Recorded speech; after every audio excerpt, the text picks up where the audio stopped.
Paz do Senhor, meus irmãos. Amém.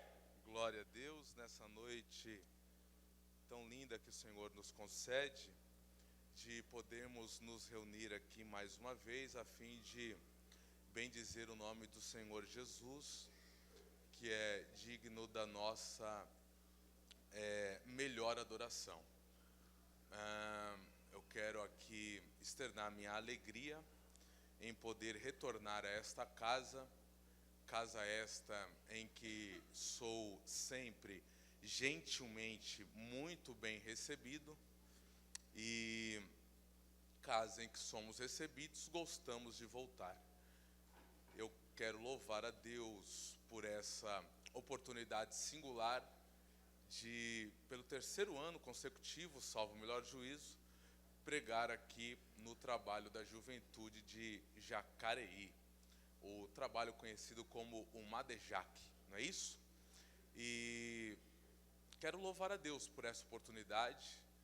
É uma oportunidade que ela é insubstituível, e eu estou extremamente feliz de estar aqui com vocês mais uma vez.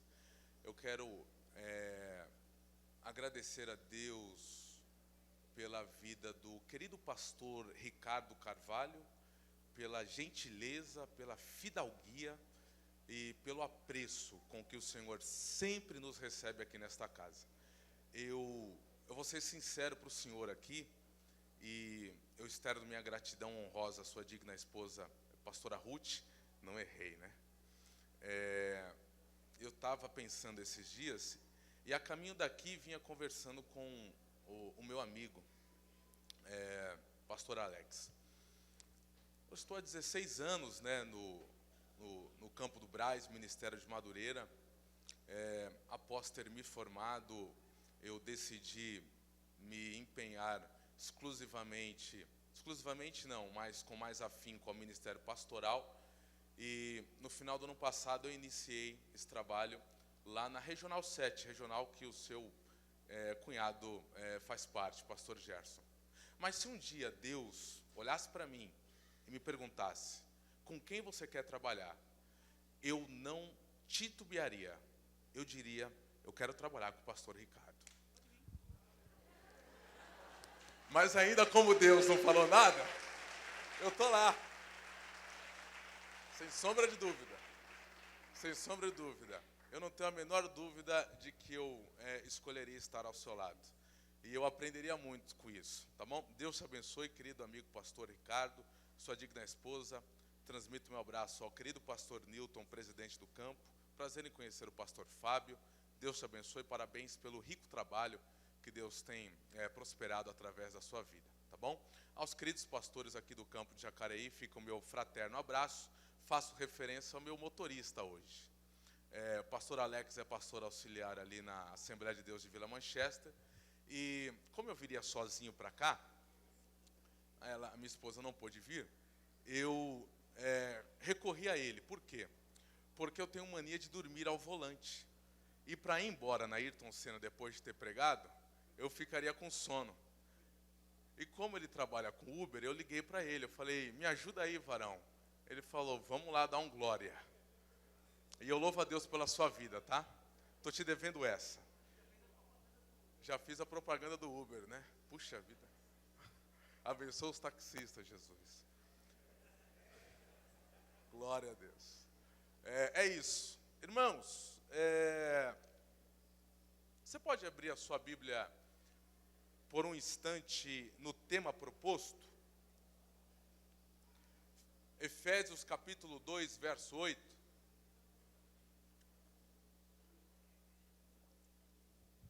Glória a Deus.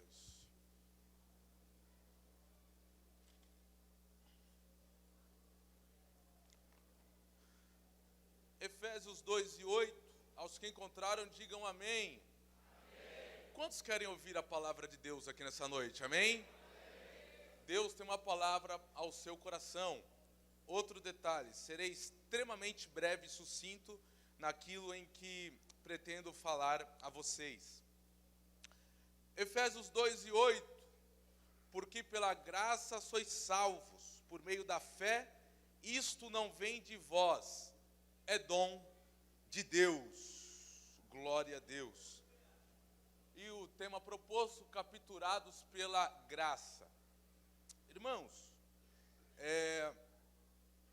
eu quero falar brevemente sobre a graça de Deus. Quero pedir a sua máxima atenção. Tão importante quanto glória a Deus é a atenção. E falar algo para vocês aqui nessa noite. Se eu ficasse 10 horas falando sobre a graça, nós não finalizaríamos o tema, porque este tema, ele é extremamente profundo. Na verdade, o tema graça, ele é um dos poucos temas da Bíblia em que não há tanta divisão de ideias em relação aos teólogos. Obviamente que há alguma coisa, mas não há aquela disparidade de ideias. O tema graça, ele é um tema bem interessante. Podemos dizer que graça é o tema central do livro ou da carta que Paulo escreveu à igreja de Éfeso. E podemos dizer também que graça é o tema central da Bíblia Sagrada. Né? Tudo gira, quando nós lemos a Bíblia com os óculos de uma interpretação um pouco mais séria, nós observamos que do início ao fim das Sagradas Escrituras, encontraremos o tema graça. Obviamente que no Antigo Testamento, de forma implícita nas ações de Deus com a humanidade, com Adão e Eva, com o seu povo Israel. E no Novo Testamento nós encontramos de uma forma mais explícita, pois a graça, ela é revelada de forma muito nítida na pessoa bendita de Jesus, o Cristo, o nosso Senhor. Tanto é que vocês vão se lembrar do texto, Mateus 17, quando Jesus sobe ao monte junto aos seus discípulos, Pedro, Tiago e João, ele se transfigura. Ao transfigurar-se, Pedro observa e atônito pergunta a Jesus: quer que nós façamos aqui 3 cabanas? Por quê? A um lado de Jesus apareceu Moisés, do outro lado apareceu Elias e Jesus ao meio. O Moisés, ele representava a lei. O Elias representava os profetas. E Jesus representava a graça. E ouviu-se uma voz dizendo, a voz de Deus: este é o meu filho amado em quem eu tenho prazer. A ele deem ouvidos. O que Deus dizia aos discípulos? Olha, o Moisés passou, maior líder de Israel. Os profetas se foram. Elias, o profeta de maior impacto. Agora, a maior revelação está na pessoa de Jesus, a graça. Deem ouvidos à graça. Jesus é a revelação máxima de Deus. E ele, de forma mais explícita, trouxe-nos os conceitos e a ideia do que é a graça de Deus. Estava folheando as Sagradas Escrituras e, especificamente, a carta que Paulo escreveu a Éfeso. Paulo teve 2 aparições nessa cidade. Ele esteve lá em 53 depois de Cristo e passou pouco tempo. Depois, no final do seu ministério, Paulo passa por lá e nessa cidade ele fica por cerca de 3 anos. Atos capítulo 20, versículo de número 31. Este esse Paulo, ele encontrou bastante dificuldade nessa cidade. Por quê? Porque a cidade de Éfeso era uma cidade culturalmente idólatra. Lá havia o templo de uma deusa chamada Arquemis ou Diana. Também havia lá um estádio onde haviam brigas de animais selvagens e de homens com animais selvagens. E também tinha um anfiteatro com cerca de 25 mil lugares. Os negociantes da cidade de Éfeso ganhavam dinheiro com a idolatria.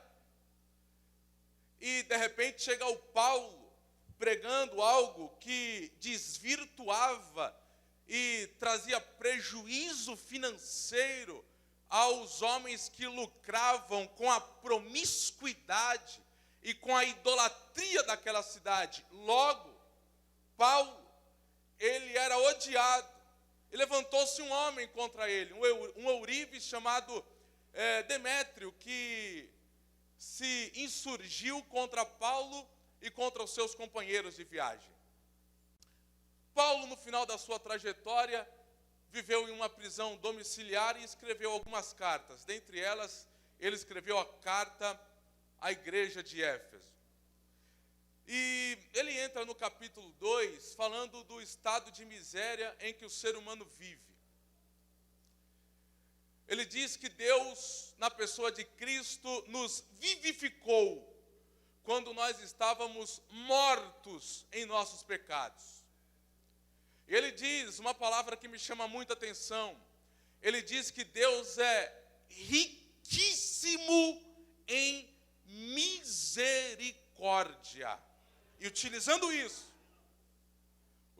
esse termo, riquíssimo em misericórdia, talvez Paulo estava tentando descrever o tamanho da misericórdia de Deus.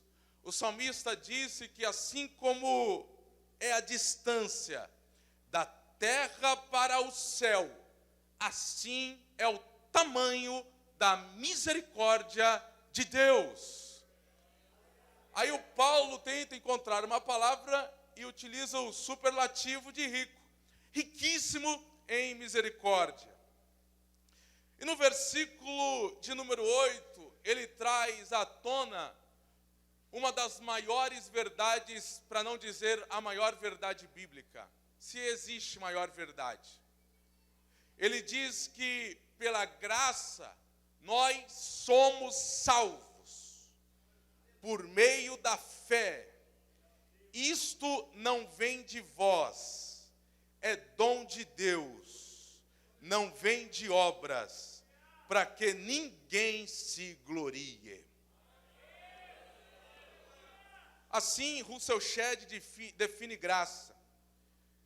A graça de Deus, conforme descrita no Novo Testamento, como sendo o seu favor imerecido, isso porque é a expressão e manifestação desse favor divino em benefício dos seres humanos, pecadores e depravados, nasceu unicamente na natureza doadora de Deus, ao tomar iniciativa para estender a possibilidade de salvação a toda a raça humana. O Senhor mostrou a sua misericórdia e amor aos seres humanos caídos, abrindo assim a possibilidade de que o homem fosse reconciliado consigo mesmo. Só entende graça quem entende do que a graça nos livrou. Porque o Paulo diz que pela graça nós somos salvos. Ou seja, a graça é a ponte do caído para a salvação. Só entende o valor da ponte quem sabe o que está do outro lado quando caído. Para ter essa compreensão, é algo extremamente significativo para nós compreendermos o termo graça. Porque numa definição rasa, graça é o favor imerecido. Obviamente que nós não merecemos. É algo que só Deus pode fazer pelo ser humano. é algo que só uma pessoa pode fazer pela humanidade toda. Do que Deus nos livrou? Do que a graça nos livrou? Entenda, quando o homem lá no Gênesis, ele desobedece à voz de Deus, quando Deus lhe dá a seguinte ordenança: olha, coma de todas as árvores que há no jardim, contudo, não coma e nem toque da árvore que está no meio, que é a do conhecimento do bem e do mal, porque no dia em que dela você comer, você morre. Nem toca. A serpente ludibria Eva, e esta come da árvore. Ela come e oferece o alimento ao seu marido, que também come deste fruto. Quando eles desobedecem à voz de Deus, eles têm um sentimento de vergonha, porque eles estavam nus. Eles correram e costuraram para si folhas de figueira para tamparem a sua nudez. E de repente Deus desce na viração do dia ao jardim do Éden, como de costume fazia, para conversar com Adão e com Eva. Quando Deus chega ao lugar marcado, Deus não os encontra. Deus volta ao céu? Não. Deus procura o caído. Deus procura o perdido. Este é um princípio de graça. É não desistir daquele que caiu. É não desistir daquele que pecou. É não desistir daquele que errou. Não está escrito graça no Gênesis 3. Mas o princípio da graça, favor imerecido, é ser capturado, é ser buscado por Deus, que não desiste de ninguém.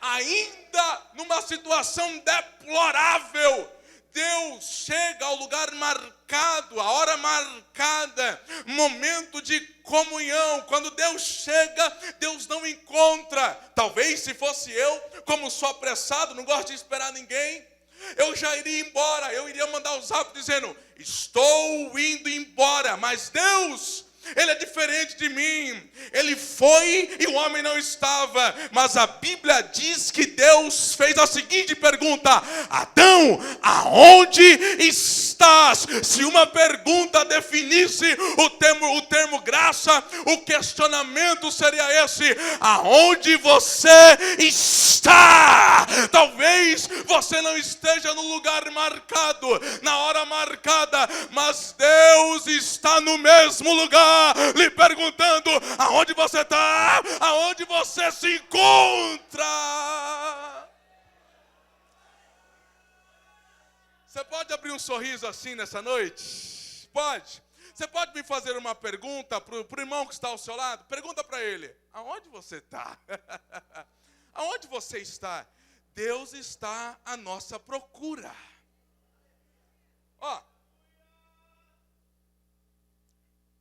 Gente, continuando a ideia aqui, do que a graça nos livrou? O Paulo, em Atos 17, 28, ele diz que em Deus nós existimos e vivemos. É como se Deus fosse um lugar, um local, fosse, geograficamente falando, nós estivéssemos dentro dele. Exemplo, é como se Deus fosse essa estrutura, e que dentro dessa estrutura nós vivêssemos e existíssemos. Se nós, dentro dessa estrutura em que há regras, fizermos alguma coisa, nós seremos lançados para fora desta estrutura, certo? Porque nós quebramos as regras. Aí quando Paulo diz que em Deus nós existimos, e lá no Gênesis diz que o homem violou um mandamento de Deus, o que Deus deveria ter feito com o homem? Deus deveria ter lançado o homem para fora de sua presença. Aonde que é fora da presença de Deus, se Deus está em todos os lugares? fora da presença de Deus é um lugar chamado inexistência. Deus deveria ter feito com que o homem e a mulher deixassem de existir naquele momento. Como o homem e a mulher é a coroa da criação de Deus, tudo o que foi feito por causa do homem, pastor Heraldo, e os anjos? Sim, também. Hebreus diz que os anjos são espíritos ministradores que servem àqueles que hão de herdar a salvação. Inclusive os anjos, toda a natureza, todo o cosmos, tudo que existe foi criado por causa do homem. Quando o homem peca, o homem deveria ser lançado para a inexistência, deixado de existir. Com isso, tudo que Deus criou deveria também deixar de existir. Entenda, do que Deus nos salvou? Deus nos salvou primeiro da inexistência.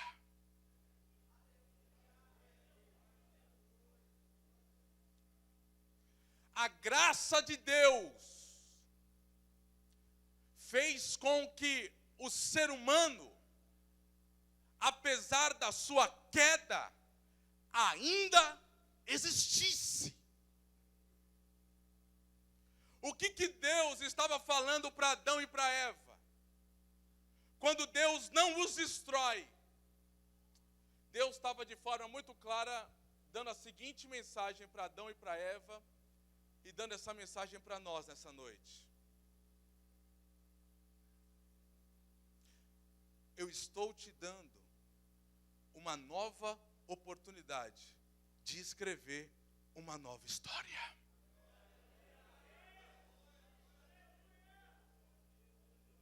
Quando a graça de Deus nos alcança, é Deus apontando para nós, ainda que a nossa vida não seja muito interessante, os testemunhos que nós temos, porque vivemos outra hora afundados e aprofundados no estado de miséria e no estado de pecado, em que você e eu se lembra disso, nos lembramos disso e nos envergonhamos da vida em que outra hora vivíamos. Quando a graça de Deus, ela nos alcança, Deus, Ele está dizendo para nós, olha, a sua história de vida foi difícil, você cometeu alguns erros, você cometeu alguns tropeços, talvez o que você viveu até aqui não é o que você queria ter vivido, você quem escreveu a sua história. Mas quando a graça de Deus nos alcança, quando Deus crava em nosso peito a graça, Ele está nos pegando pelo braço, Ele está olhando em nossos olhos, Ele está dizendo assim, senta aqui meu filho, senta aqui minha filha, a sua história não é a melhor, mas hoje eu lhe dou uma nova oportunidade para você escrever a sua história, uma história que outra hora foi escrita com as manchas do pecado, mas que agora será escrita com as marcas do sangue, as marcas da graça. Você pode levantar a sua mão nessa noite e entender que a misericórdia e a graça de Deus, elas são a causa de nós não sermos consumidos, em que a graça de Deus é quem põe uma vírgula na nossa história, é que a graça de Deus que olha para nós miseráveis pecadores e nos diz, continua caminhando, continue escrevendo agora uma nova história, uma história escrita pela minha graça, uma história escrita pelo meu sangue, uma história escrita pela minha misericórdia, uma história escrita pela ação do meu espírito, uma história escrita pelo meu perdão, uma história escrita pela minha misericórdia, uma história escrita pelo meu amor, uma história escrita agora pela minha mão, uma história escrita por mim. Essa é a graça de Deus. É interessante nós observarmos, eu quero compartilhar com você, eu quero compartilhar contigo, o que Paulo escreveu para Tito, no capítulo 2, versículo 11. ele dá um aspecto interessante da graça de Deus. Ele diz que a graça de Deus se manifestou a todos os homens, trazendo consigo salvação. Gente, o que a graça de Deus ela faz conosco? Para que serve a graça de Deus em nossas vidas? Por que o Paulo escreveu que a graça se manifestou a todos os homens, trazendo salvação? O primeiro detalhe, o primeiro aspecto sobre a graça de Deus na carta de Paulo a Tito, capítulo 2, verso 11, é que a graça de Deus, ela nos nivela. A graça se manifestou salvadora a todos os homens. A graça de Deus, ela nos coloca no mesmo patamar. A graça de Deus, ela não nos diferencia. A graça de Deus, ela não coloca um em cima e outro embaixo. A graça de Deus, ela nivela todos como iguais.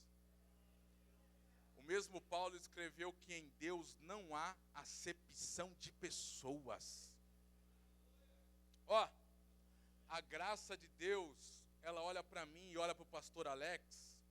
Não importa o tamanho do pecado dele, o tamanho do meu. Talvez na visão da sociedade o meu pecado tenha sido maior do que o dele. Mas a graça de Deus escreve na nossa testa a única frase, a única palavra: pecador, pecador, pecador.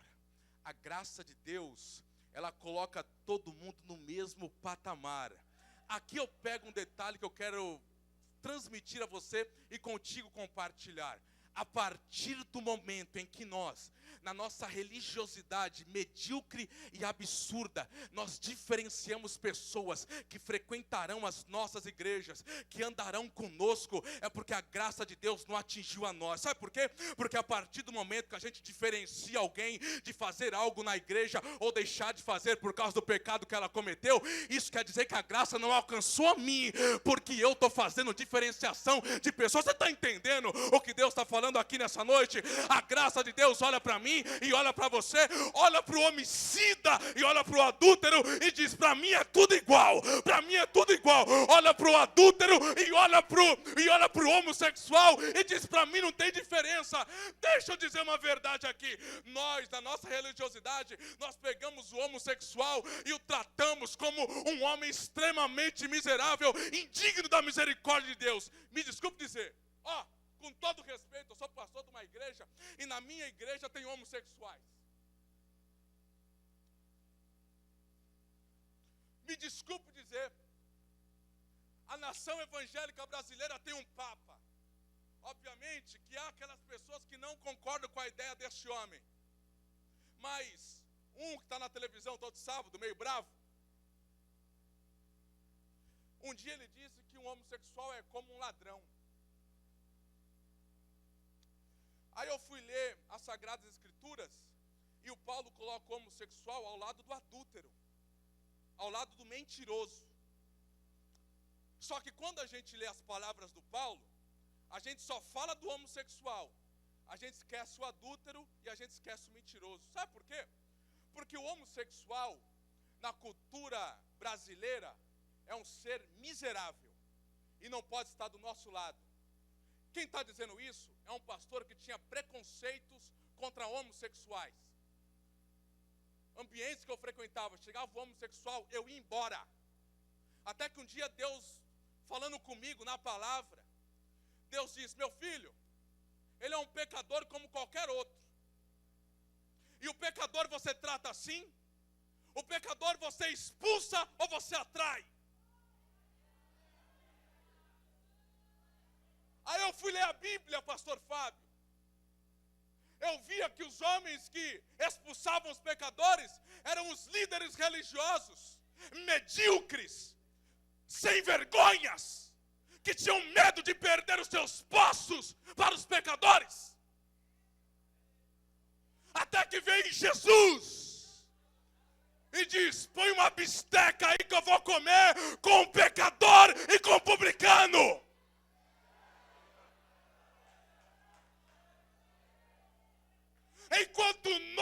nós diferenciarmos pessoas no nosso clã sagrado, a graça de Deus não nos alcançou.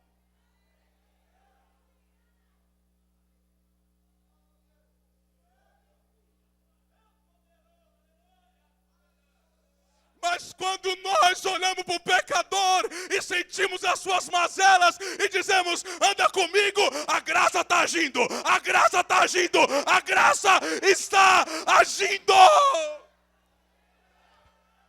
Eu já estou caminhando para o final, mas eu preciso lhe dizer, a graça de Deus, ela atrai o mais miserável dos pecadores.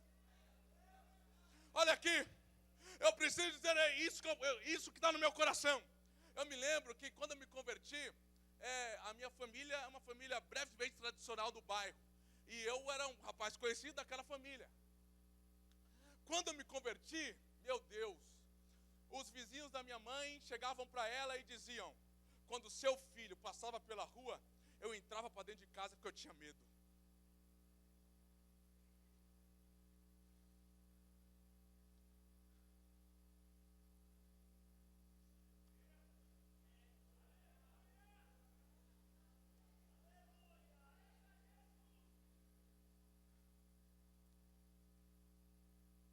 Não tinha ninguém para chegar para mim e falar, Jesus te ama, porque eu estava envolvido numa vida de pecado tão profunda, que os amigos que me rodeavam não deixavam com que os outros chegassem em mim, eles tinham medo.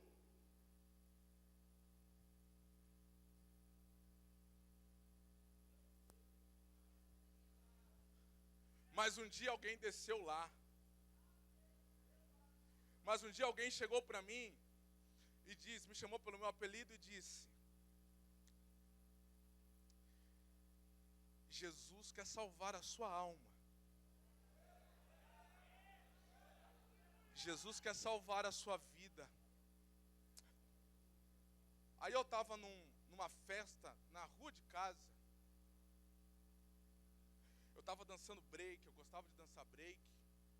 Estava na rua dançando. Aí esses rapazes que estavam indo para a igreja,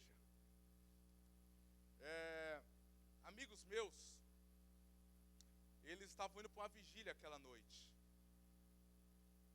Eles passaram e me viram.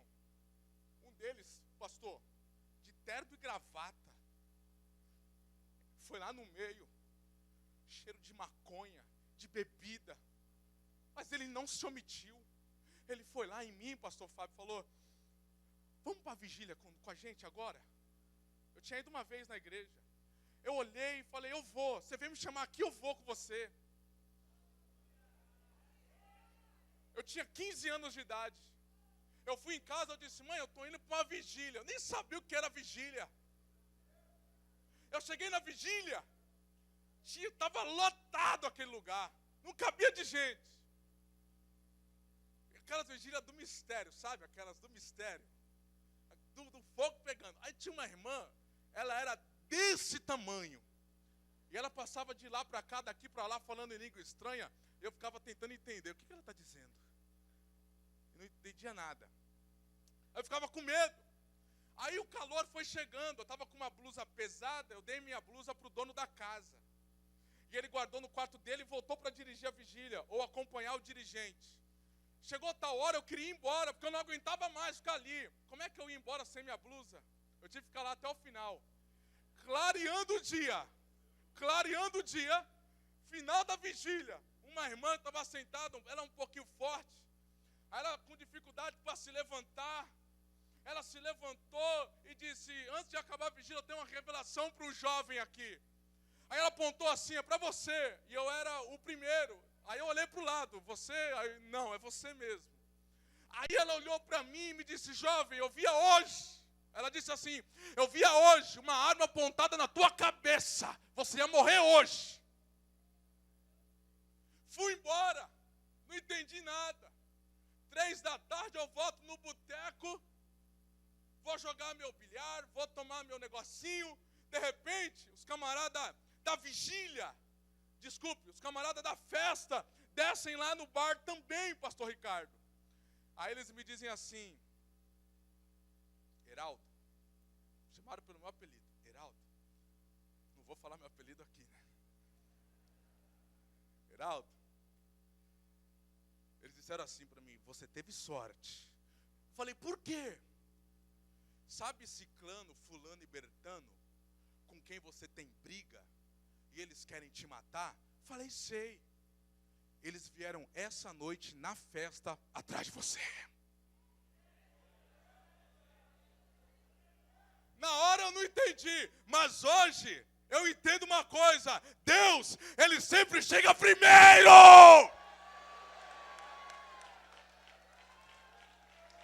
Ó, pode aplaudir.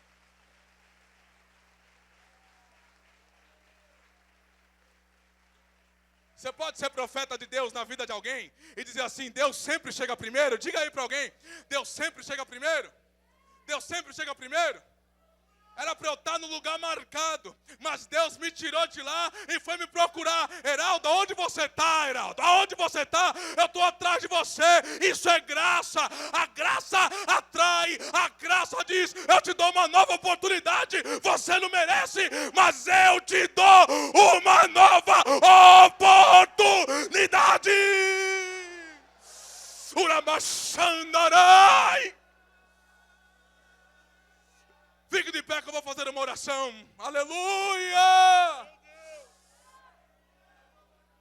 O Deus de toda graça estende as mãos dele nessa noite aqui em Jacareí e diz: é uma nova oportunidade.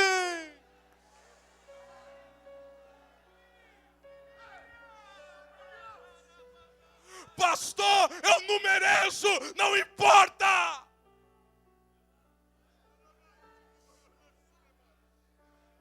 Pastor, eu não mereço, você não sabe da minha vida. Não importa.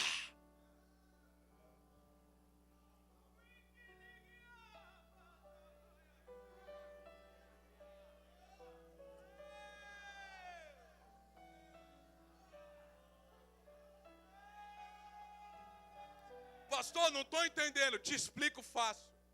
Pela graça sois salvos. A graça é algo exterior a nós. Pela graça sois salvos. Por meio da fé. Isso também não vem de vós. Ou seja, estava lá Heraldão, aí Deus pega a fé e bota dentro dele. Aí Deus vai: agora é a graça, e bota dentro dele também. Estou salvo. Não preciso fazer nada. Não, por quê? Porque há 2000 anos atrás, teve alguém que olhou e disse assim: eu vou fazer por você o que você não pode fazer. Eu vou estar no lugar que você deveria estar. Aonde? A cruz. Era para eu estar cravado. Imagina, coroa de espinhos. E ó, me desculpe dizer, não foi colocada na cabeça de Jesus. Ela foi cravada. Eram espinhos de 10 a 15 centímetros. Ó, as pessoas não conseguiam tirar com o dedo. Para tirar, tinham que bater com uma marreta de baixo para cima, porque estava cravada na cabeça dele. Um soldado fura ao lado dele, sai sangue e água. Antes ele carrega a cruz. E carrega como? Ele tomou chibatadas nas costas com um instrumento chamado azorrague, que era feita de couro. E as suas pontas tinham lascas de osso. Cada vez que era cravado aquilo, o soldado puxava e saía um pedaço de carne ali. Agora pega e leva a sua cruz. E ele está levando, só que de repente ele cai. Aí o sirineu ajuda. Pegam ele, cravam em suas mãos e em seus pés. Pregos que atravessam os seus ossos, a sua pele, os seus músculos.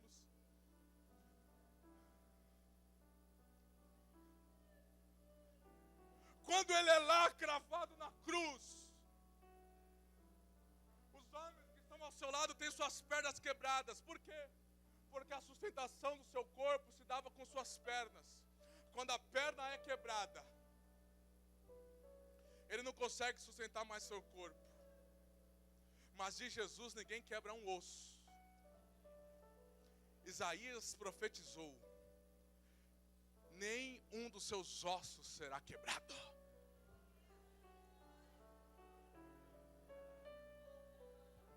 Alguém lá de baixo olha. Alguém lá de baixo olha e diz: desce daí e salva você mesmo. Parafraseando, lá na cruz, pastor Ricardo, alguém lá embaixo dizendo: desce daí e salva você mesmo. Vamos parafrasear? Ele diz assim, parafraseando: não vou descer para me salvar. Eu sou o Deus da graça. A graça não faz eu olhar para mim. A graça faz eu olhar para o ladrão que está do meu lado.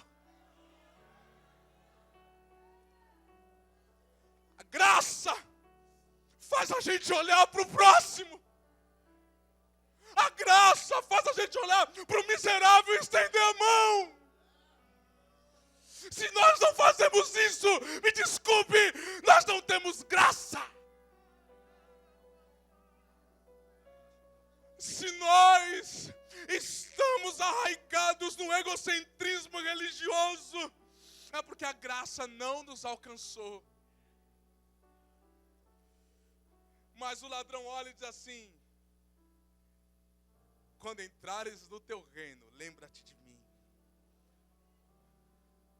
Jesus olha e diz: não é amanhã, a graça é para hoje.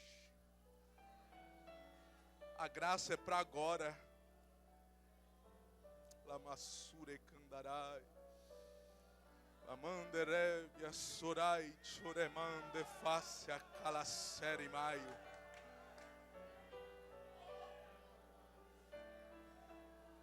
A graça é para hoje. Pastor, eu pequei. Você pecou? Talvez. É pela graça.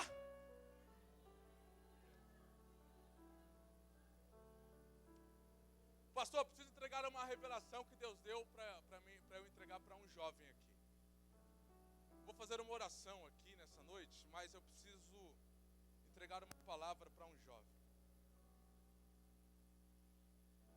Você pode vir aqui à frente? Você? Qual é o seu nome? Ricardo. Ricardo, a graça de Deus, ela superabunda em nossas vidas. Os teus olhos hoje não podem contemplar o que Deus vai fazer através da sua vida amanhã. Hoje, você não entende os questionamentos interiores que surgem dentro de você. Mas no decorrer da história, Deus vai responder um por um para você. Olha aqui, Deus vai te colocar na Europa. Se prepare, você vai viajar. Deus vai te levar para outros lugares. E a graça que te atinge nessa noite vai atingir vidas que hoje são inalcançáveis. Porque a graça de Deus repousa sobre você neste lugar. As pessoas apontam e acusam e dizem: não tem dignidade de estar ali. Alguém olha para nós e diz: você não pode estar aí.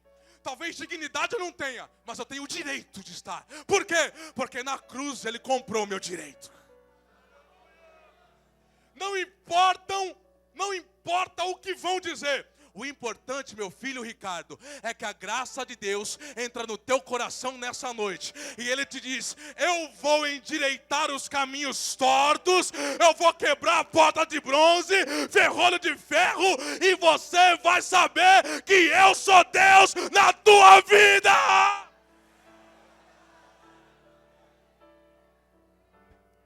Deus te abençoe. Quantos amam a graça de Deus aqui? Deixa eu perguntar, há alguém nessa noite que quer entregar a sua vida para Jesus? Dê um sinal com a mão.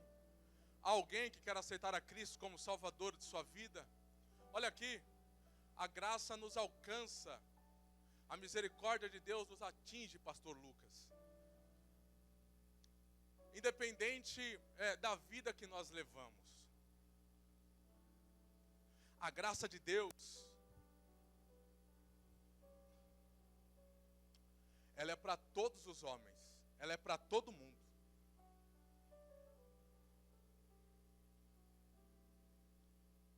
Quando nós excluímos alguém do nosso meio, vou acabar agora.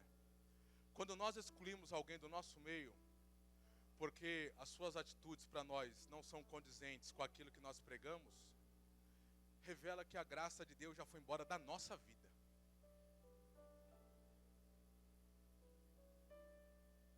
A graça abraça, a graça traz junto, a graça faz isso aqui, não, pode vir, pode vir, pode vir. Os mestres da lei pegaram a adúltera, praticando o ato. Jesus, estava praticando um ato de adultério. Moisés manda apedrejar, e você o que diz? O que eu digo? Quem não tem pecado, atire a primeira pedra. Um por um deixou a sua pedra. Entre aspas, Jesus disse assim para a mulher e para os seus acusadores: sabe qual que é a diferença, mulher, de você para eles? É que o seu pecado foi descoberto e o deles está encoberto. Todo mundo tem BO nas costas. Todo mundo tem um BOzinho nas costas. Por que eu vou expulsar alguém que aparentemente tem um BO maior do que o meu? Como que diz aquele hino da harpa cristã? Graça, graça, a mim basta a graça de Deus, Jesus. Graça, graça, a graça eu achei em Jesus. Oh Deus, eu oro nessa hora em nome de Jesus, porque a tua graça, ela está em nosso meio como um rio de água viva. Senhor, a tua graça, Senhor, é o maior simbolismo da oportunidade concedida a nós, Senhor, de podermos desfrutar dos privilégios que a graça de Deus, ela tem revelada sobre nossas vidas. Senhor, eu oro aqui nesse momento a fim de que todos sejam alcançados pela graça. Senhor, Jacareí está capturada pela graça de Deus. Senhor, aonde houver um morador de Jacareí nesse momento, Senhor, que a graça de Deus o atinja, Senhor. Senhor, vá aos becos, aos valados, às marginalidades, e diga: ainda há lugar do banquete do reino de Deus, porque a graça se manifestou salvadora a todos os homens. Em nome de Jesus. Amém. Eu vou dar um abraço no pastor Ricardo e vou dizer para ele: estamos capturados pela graça. Você pode abraçar alguém aí nessa noite e dizer: estamos capturados pela graça? Pastor, capturados pela graça.